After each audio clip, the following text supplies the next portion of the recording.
Bismillahirrahmanirrahim. Saya Muhammad Izzat Syahmi bin Abdul Aziz, nombor metrik 060899. Sebagai mukadimahnya, izinkan saya berkongsi mengenai pendefinisian mufti dan fatwa. Mufti itu adalah seorang ahli hukum Islam yang berkelayakan untuk mengeluarkan pendapat, yakni fatwa. Kemudian fatwa pula adalah keputusan tentang sesuatu hukum yang belum diputuskan hukumnya berdasarkan nas, yakni Al-Quran dan hadis. Baiklah, bagi kelayakan mufti pula, ulama Islam bersepakat bahawa seorang mufti perlu memiliki 4 syarat kelayakan utama, iaitu Muslim, Mukallaf, Adil dan Mujtahid. Okey, baiklah. Akhir mukadimah saya, bagi proses pengeluaran fatwa, Undang-Undang Pentadbiran Hukum Islam di Malaysia mempertukarkan bahawa dalam mengeluarkan fatwa hendaklah dibuat melalui suatu jawatankuasa syariah yang dipanggil bersidang bagi tujuan itu oleh mufti. Selain itu, kenyataan yang berkait dengan fatwa mestilah diwatakan. Saya ulangi, mestilah diwatakan. Wallahu a'lam. Bismillahirrahmanirrahim. Assalamualaikum warahmatullahi wabarakatuh. InsyaAllah pada hari ini saya 059264 Muhammad Hizwan bin Abdul Mada akan menyambung pembentangan yang seterusnya berkaitan sejarah perkembangan institusi mufti dan fatwa. Pertama sekali, mari kita melihat pada sejarah perkembangan institusi ini pada zaman Kesultanan Melayu Melaka. Melaka merupakan sebuah kerajaan Melayu yang memainkan peranan terbesar dalam sejarahnya, mengatasi semua kerajaan Islam yang lain yang wujud di Nusantara ialah dalam aspek penyebaran agama Islam. Pemacu utama gerakan dakwah dan penyebaran Islam di Melaka ialah para ulama.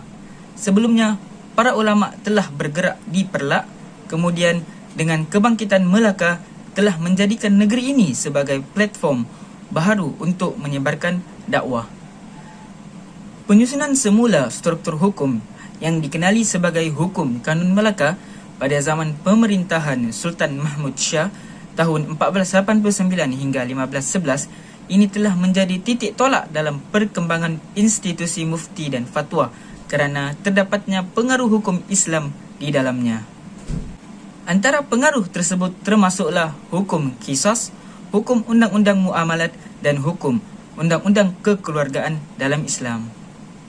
Seterusnya pula, sejarah perkembangan institusi mufti dan fatwa pada zaman moden selari dengan perkembangan pentadbiran agama Islam di negara ini, terutama selepas campur tangan penjajah British. Maka institusi fatwa juga turut mengalami penyusunan dari aspek organisasi dan strukturnya.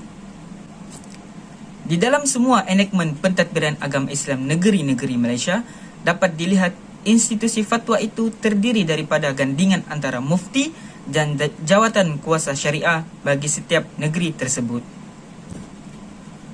Walaupun terdapatnya pembahagian di setiap negeri, namun tugas mengeluarkan dan memutuskan fatwa dikendalikan sepenuhnya oleh jawatan kuasa fatwa Majlis Kebangsaan bagi hal ehwal agama Islam Malaysia atas apa-apa perkara berkenaan dengan agama Islam yang merujuk kepadanya oleh Majlis Raja-Raja. Sekian sahaja daripada saya. Wallahu alam. Wassalamualaikum warahmatullahi wabarakatuh. Assalamualaikum warahmatullahi wabarakatuh. Nama saya Muhammad Habib bin Anwar Idris. Saya akan menerangkan tentang sejarah mufti dan fatwa pada zaman Rasulullah sallallahu alaihi wasallam. Rasulullah sallallahu alaihi wasallam merupakan mufti yang pertama dalam sejarah Islam kerana baginda merupakan penerang dan pemberi jawapan yang utama pada zaman baginda. Fatwa yang dikeluarkan oleh Rasulullah sallallahu alaihi wasallam berpandukan kepada wahyu Al-Quran dan As-Sunnah.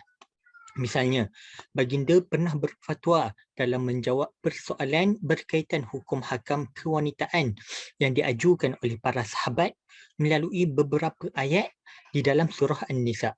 Bukan itu sahaja, baginda SAW dan para sahabat juga berijtihad di dalam perkara yang tidak mempunyai wahyu.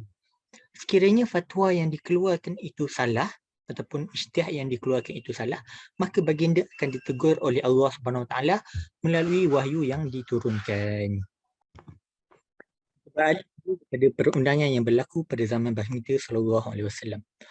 Perundangan ini terbahagi kepada dua tempoh masa. Yang pertama ialah perundangan yang berlaku di Makkah.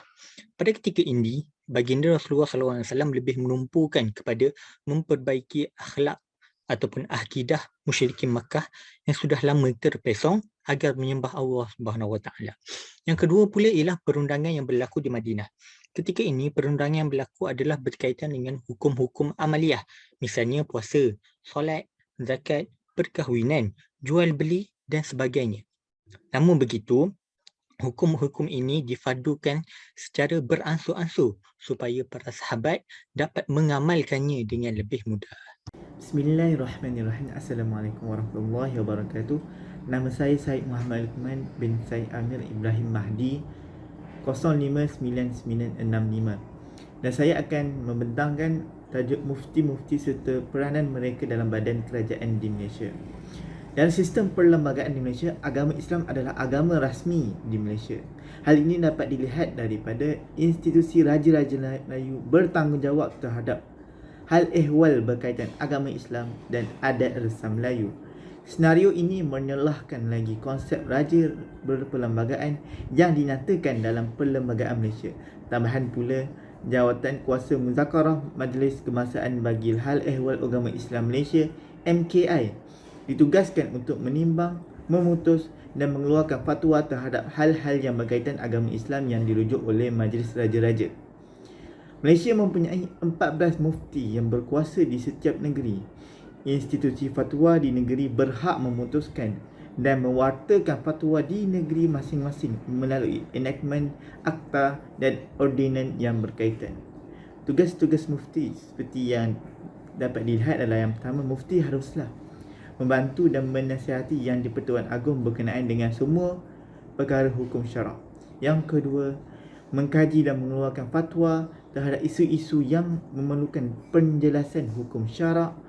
Yang ketiga, memberi khidmat nasihat dan perkhidmatan dalam hal-hal berkaitan akidah, syariah dan akhlak. Yang keempat, menjalankan penyelidikan dan pembangunan fatwa. Dan yang terakhir, membangun dan mengurus sistem penyampaian maklumat berkaitan hukum syarak yang berkesan kepada masyarakat di negeri masing-masing. Sekian, terima kasih. Bismillahirrahmanirrahim. Assalamualaikum warahmatullahi wabarakatuh. Nama Muhammad Ali Din Aiman bin Muhammad Nazri, nombor metrik 061816. Baiklah, saya akan menerangkan tentang fatwa dan mahkamah. Fatwa dan mahkamah. Di dalam mahkamah syariah ataupun mahkamah sivil, mufti tidak boleh disaman jika memberi pandangan dan juga keterangan yang berkait dengan hukum syarak. Seterusnya, jika mahkamah syariah memerlukan pendapat dan pandangan mengenai hukum syarak daripada mufti, maka pihak mahkamah dibolehkan untuk memintanya daripada mufti tersebut. Seterusnya lagi, terdapat juga situasi di mana mahkamah sivil meminta pandangan daripada mufti ataupun jawatan kuasa fatwa untuk menyelesaikannya. Yang kedua, aplikasi fatwa di mahkamah sivil. Perkataan mahkamah sivil diguna pakai dengan bertujuan untuk membezakan institusi mahkamah yang lain yang wujud di Malaysia seperti mahkamah syariah, mahkamah khas dan mahkamah anak negeri di Sabah dan Sarawak. Seterusnya, mahkamah sivil merupakan satu organ penting negara yang ditubuhkan di bawah undang-undang dan ia terdiri daripada mahkamah persekutuan, mahkamah rayuan dan mahkamah tinggi yang menduduki hierarki tertinggi dalam sistem mahkamah di Malaysia pada hari ini. Institusi di bawah mahkamah rendah adalah mahkamah seksyen dan mahkamah magistrat. Setiap mahkamah sudah ditetapkan bidang kuasanya yang tersendiri dan mempunyai fungsi-fungsi berlainan berdasarkan undang-undang. Dari sudut kesan perundangan, keputusan yang dikeluarkan oleh mahkamah yang berada pada aras tinggi akan mengikat mahkamah yang lain. Sebaliknya, keputusan yang dikeluarkan oleh mahkamah rendah iaitu mahkamah seksyen dan mahkamah magistrat tidak mengikat keputusan mahkamah yang lain. Penggunaan fatwa oleh mahkamah sivil dan perspektifnya melontarkan pendapat dan juga pandangan mengenai suatu hukum kepada mahkamah merupakan skop tugas jawatan kuasa fatwa di dalam enactment pentadbiran Islam di pelbagai negeri. Undang-undang tersebut memperuntukkan mana-mana mahkamah, termasuk mahkamah sivil, boleh meminta pendapat jawatan kuasa fatwa tentang sebarang persoalan yang berkaitan dengan hukum syarak.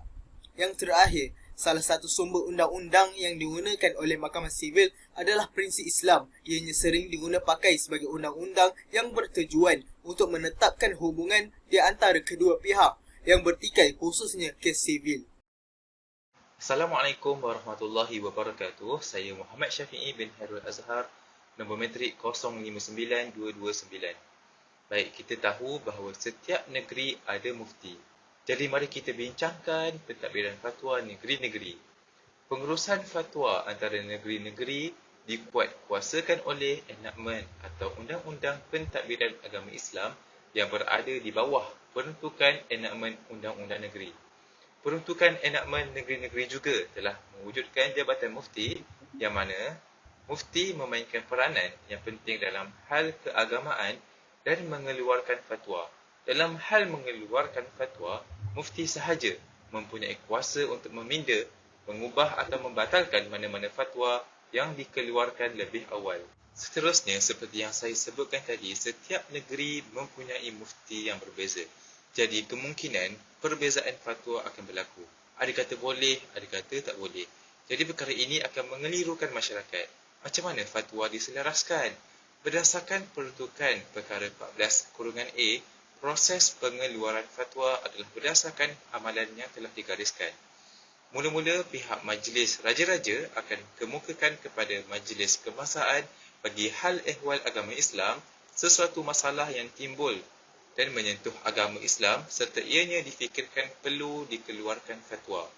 Setelah permasalahan ini diterima oleh Majlis Kebangsaan, permasalahan ini akan kemukakan kepada Jawatan Kuasa Fatwa Kebangsaan untuk dibincangkan dan membuat keputusan.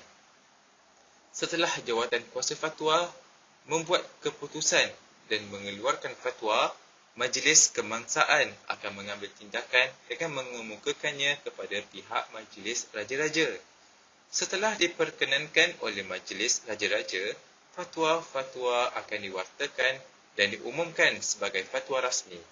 Fatwa-fatwa berkenaan akan dihantar oleh urus setia Majlis Kebangsaan bagi hal ehwal agama Islam pada pihak yang berkenaan di negeri-negeri atau mana-mana agensi yang berkaitan untuk dilaksanakan. Bismillahirrahmanirrahim. Assalamualaikum warahmatullahi wabarakatuh. Seterusnya saya akan masuk kebaikan menjalankan fatwa. Pertama yang dapat saya keluarkan kebaikannya adalah fatwa diperlukan untuk menjawab persoalan kehidupan harian yang dikemukakan oleh masyarakat. Persoalan ini tidak mempunyai hukum yang jelas daripada Al-Quran dan As-Sunnah. Di sini maksud dia, maka dalam konsultasi ini, para cendekiawan, ahli akademi, ahli ulama perlu memainkan peranan mereka untuk melihat hakikat permasalahan yang timbul dan menerangkan hukumnya berdasarkan mazhabnya tertentu. Jika tidak ada perbahasan, mereka perlu menggunakan daya pemikiran untuk mengeluarkan hukum berdasarkan sumber perundangan syariat. Ini termasuk mengambil kira keadaan setempat, kumpulan orang perseorangan yang sudah tentu berbeza di antara satu sama lain. Masa yang sesuai dengan isu berkenaan, bertetapan dengan uruf sehingga melayakkan hukum tertentu dikeluarkan oleh secara fatwa. Seterusnya saya akan sentuh bab konflik, iaitu konflik fatwa di Malaysia. Di sini saya akan kurang satu sahaja, iaitu konflik antara institusi fatwa. Contohnya konflik antara fatwa institusi fatwa kebangsaan dengan fatwa institusi fatwa negeri. Contohnya antara institusi kebangsaan bahagian hal ehwal agama Malaysia, okey, dan institusi negeri Perlis, iaitu berkaitan dengan ESQ leadership. Okey. Bahagian untuk kebangsaan bagi ahli ehwal Islam, okey, dia kata dia boleh membenarkan untuk melakukan ESQ leadership, tetapi di bahagian negeri fatwa di Perlis, okey, dia mengatakan ESQ leadership adalah benda yang sesat. Okey, seterusnya kita akan masuk cabaran institusi fatwa. Yang pertama, kepakaran mufti yang tertumpu kepada bidang syariah. Okey. Bidang syariah, mufti tidak boleh tertumpu saja pada bidang syariah berdasarkan soalan yang datang, tapi dalam masa yang sama, mufti perlu mengetahui tentang kemajuan teknologi di negara kita supaya mudahnya mengetahui. Keduanya, isu kewujudan ulama segera dan fatwa jadian. Isu kewujudan ulama segera ni berkaitan dengan contohnya dekat laman sosial. Okey, kita terlibat dengan mana sosial? Okey, banyak laman sosial di Facebook, IG, Telegram, Twitter. Okey, kat situ orang menyatakan hukum sesuka hati. Itulah dinamakan ulama segera ataupun digelar sebagai fatwa jadian. Sekian dari saya. Assalamualaikum warahmatullahi